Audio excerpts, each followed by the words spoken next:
Hi everybody. Today we're going to talk about knives. Now, if you're going to be cooking and you're going to be making barbecue a lot, which I do, you really need a set of good knives. Now, good knives don't have to be expensive. I'm going to show you some of the ones that I use. None of them are super expensive. They're all great. And the big thing is you just have to keep them sharp. You have to be careful of your blades. If you damage the blades, it's hard to fix them. Not impossible, but it's tough. So you just want to be careful with them. Don't bang them up against other hard things that are going to put little chips or dings or dents in the blade, and just keep them sharp. Now, I use a product called Work Sharp. Work Sharp is a little belt sharpener. I got it on Amazon. I've had this thing for about 4 years now. It works great, and it really does a good job of keeping my knives sharp. So let's get started. So this is the Work Sharp now that it's been taken out of the box. It comes with 3 sets of belts. These 2 are pretty coarse, the green one and then this brown one. These are used if you do damage your blade and you have to take some material off of them. This one's pretty coarse. You have to be careful with it. It'll take some material off pretty fast. This one is kind of in the middle. If you have to take a little bit of material off, but not a whole lot. This one is a polishing blade. That's the same one that I have on here right now. And this is if you don't need to take any material off, if your blades are in pretty good condition, all you need to do is polish them up a little bit. You use these, and that's what we're going to do today. All of my blades are pretty good. I don't need to take any material off. I just need to put a little bit better edge on them. If you need to swap the blades out on this, it's super easy. You unplug it, you pull the guard off, you push down on this little spring, and this belt will just slide right out, and you'll just replace it with a new belt. Once you get the new, we're not going to do it because I don't need to replace it, but it's super easy to do. Just release the tension, pull it off. We can do it. Release the tension, pull it off, and then you just put another one back on. In our case, we're just going to put the same one back on.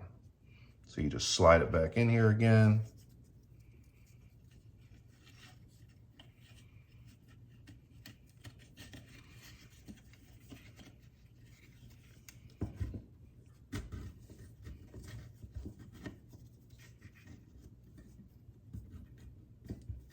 And that's it. You're back on.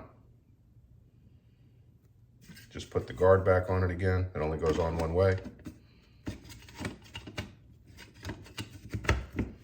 And that's it. It's ready to go again. So let's talk about the knives that I use. There's 2 knives that I use most of the time. This is a Victorinox 8-inch chef's knife. It's the professional grade. I think it was around $40 or $45. I've had this. I went back and looked. I bought this in 2017, and the thing is still great. It's sharp as can be. It's pretty tough. It's not super heavy. It has an industrial grade, plastic handle on it like you see in any other real professional knives. Nothing fancy, but it's well made, holds an edge really, really well, and it's easy to sharpen. This is a Victorinox boning knife. Same company. I think this one was, I don't know, $30, $40, something like that. It's also pretty light. I've had this since 2019, so 3 years now. And it's great quality as well. Super sharp, super easy to keep an edge on. This is what I use if I'm gonna be, for example, if I make a brisket and I'm trying to clean the extra fat off of it. Same thing with if you're doing a pork shoulder, if you're gonna make pulled pork. This I use for everything. You might have seen me cutting pizza with it in a different video. The third one that I use, this is a Victorinox slicing knife. So this is good for slicing brisket, any type of big slab of meat that you're working with. If I do a prime rib, which I do that on the smoker, this is what I typically use to slice that. You could use the chef knife for it, But, you know, this is a slicing knife. And this one wasn't expensive at all. I want to say this one was somewhere in the 30s, $30 range. And I've had this one since probably 2019 as well.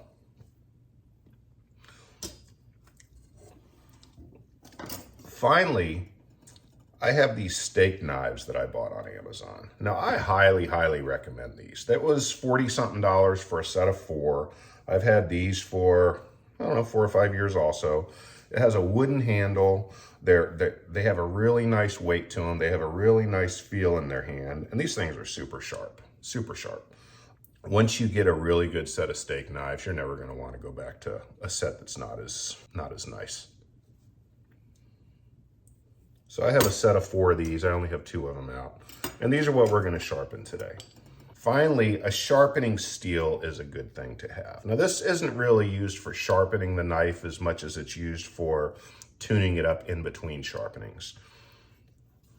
Basically, the sharpener will remove material if you use the coarser belts. It'll polish it up if you use the fine belt, which I have on there now. And if you just need a quick little tune-up in between sharpenings, you just use this. You get some of these people online, you know, who obviously are butchers. They've been working with knives their whole life. They just slide these things around. I'd cut my hand off. You don't need to do all that. I always go away from myself. Just hold it at a consistent angle. Kind of keep rotating the steel so that you get a new section each time. And then you just go back and forth.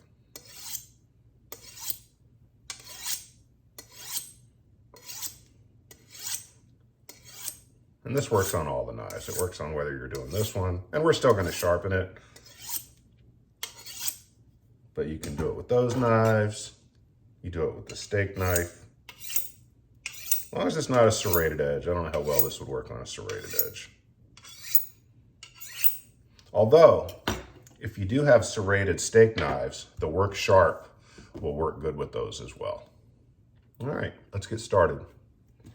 So to use the Work Sharp, it's got a little trigger here.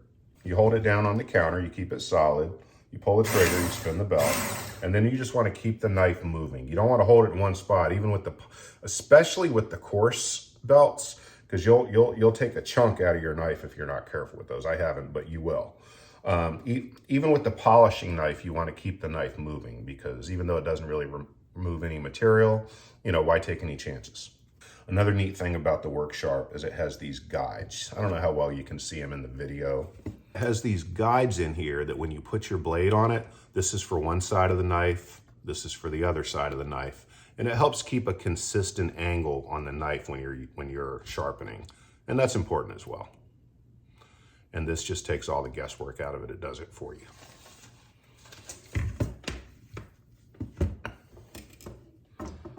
So let's start with the chef knife. You're going to put it in here. You're going to put it up against the guide so that you get the right angle. And then at the same time, I'm going to pull the trigger and start moving the knife. That way you're not doing, you know, one spot for everything keeps moving, and that's important. So.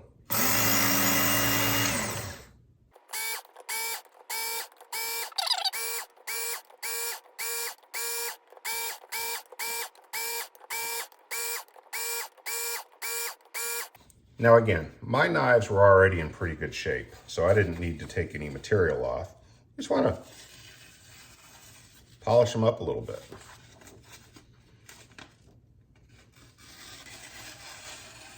Get them good and sharp. This is the boning knife before I sharpen it.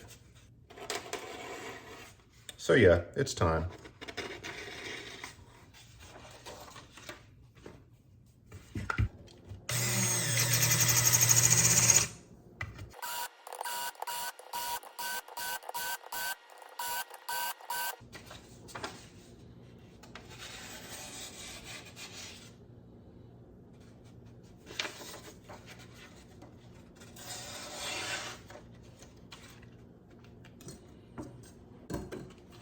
The slicing knife is already pretty sharp, so it shouldn't need a whole lot.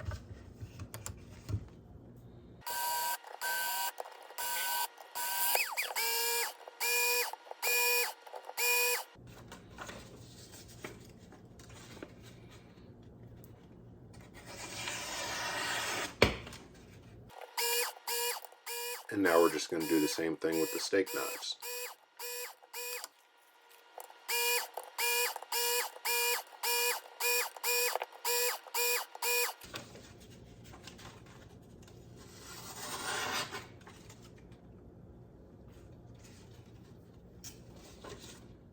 Now there are people out there that can take a sharpening stone, a little bit of oil, and they can make a knife sharp enough where you can shave with it. I'm not one of those people. So I use the Work Sharp and I use the sharpening steel. And between the two of those, I get my knives just as sharp as I need them. Now, I'm sure you've heard somewhere that a dull knife is more dangerous than a sharp knife. And the theory behind that is you go to cut something with it, the knife's not sharp, it slips, and it cuts your hand. And that's true, that can happen. But keep in mind, when you get your knives this sharp, they're pretty dangerous too. All you have to do is bump yourself with it, and you're gonna cut yourself. They're not razor sharp, but they're pretty close. So once you do get some high quality knives, or if you already have some, and when you sharpen them up and you get them sharp enough so that, you know, they work great in the kitchen, just keep in mind, you have to be careful with them because you can cut yourself pretty easily with them. But that's all there is to it. I've been working on these for probably 10 minutes. I've gotten 4 knives sharpened in those 10 minutes. You know, none of them were terrible to begin with, but now they're all super sharp, and that's just the way I like them. Thanks for watching.